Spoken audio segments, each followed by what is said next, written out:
xalqi dardini gapirdi. Hech ham xalqi dardini emas, o'zini dardini gapirdi. Patinkasini tagi yirtiq ekan. O'shani dardini gapirdi bo'ldi. Uni xalqi dardi edi bu deb, ana ijtimoiy ong tarqatadiganlar, zehn kontrol qiladiganlar uni tarqatdi. Jimshat uslubi bu. Agar o'lib ketganda edi, zo'r bo'lardi, miting bo'lardi, ko'chaga odam chiqarishlik uchun yaxshigina ozuqa bo'lardi. Yem. Shunaqa bo'ladi. Sizga bitta yana mana misol. Kim haq, kim saroy mulla ekanligiga.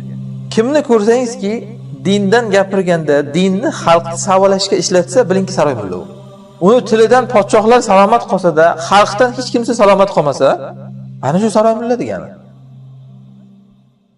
Alloh aytadi: "Va laqad arsalna Musa bi ayatina ila fir'auna va mala'ihi, faqala inni rasul robbil alamin."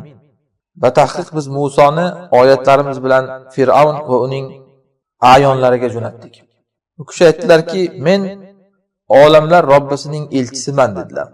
Shu yerda yana bir narsaga tanbeh beramiz. Qur'on qissalari darsida ham ko'p gapirganmiz bu narsani.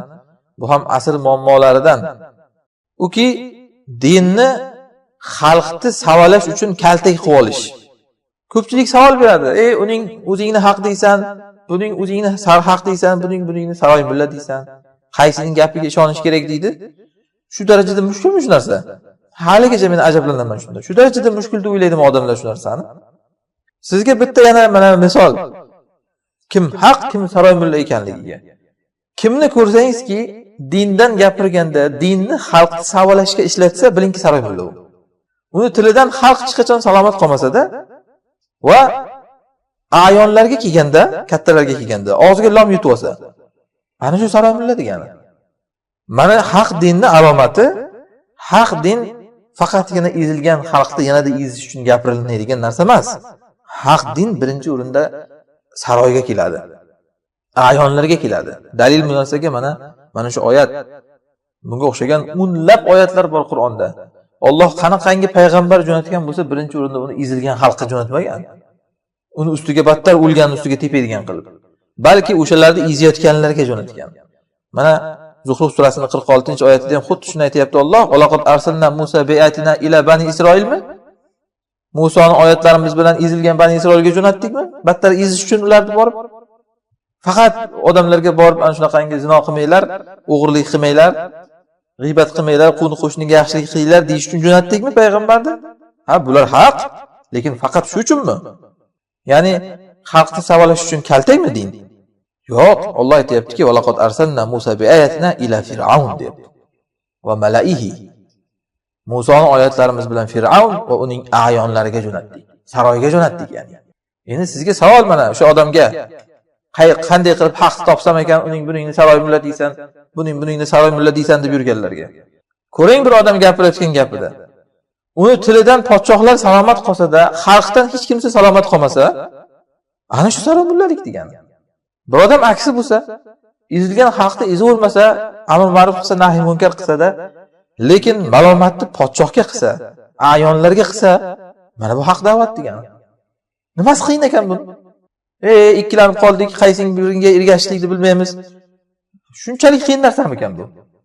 Odamdan shunaqangi ozgina tafakkur kerak, shu ikkita gapni tahlil qilish kerak ikkita odamni uslubini. Bo'ldi, shu bilan ayon bo'ladi.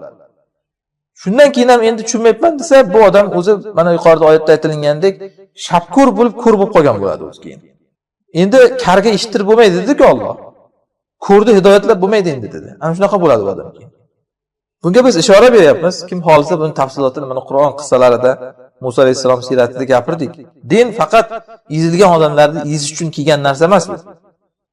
Podshohlarga kelganda esa ularni bironta muammosini gapirmaydi yoki yo'q ularda. Shu xalqda bor ayb, gunoh podshohlarda yo'qmi? Borku ularda, undan kattasi ham bor. Ha, endi ularga kuchimiz yetmayapti, Alloh toqatdan tashqariga buyurmaydi deydi ba'zilar. Ha, unga kuching yetmasa, bu xalqda ham xuddi shunday insof qil-da. Yoki yahudiymisan sen? Yahudiylar dini shunaqa bo'lgan. Sharaflilar o'g'irlik qilsa qo'yib yuborishardi, kambag'allar o'g'irlik qilsa olib kelib qo'lini qilqishardi. Ana shuni aytdilar Rasululloh sollallohu alayhi vasallam, sizlarni oldingilarda halok qilgan narsa shu deganlar. Dinni faqat ezilganlarning ustiga qo'yiladigan ahkom qilib olish. Holbuki Alloh aytayapti, mana Fir'avnga jo'natdik va uning ayonlariga jo'natdik. Men olamlar Robbisidan elchiman sizlarga dedilar. Hozir diniy siyosatga aralashma, teginma, podshohlarga ishing bo'lmasin deydi. Nimaga ishimiz bo'lmas ekan? Muso alayhissalom shu uchun jo'natilgan.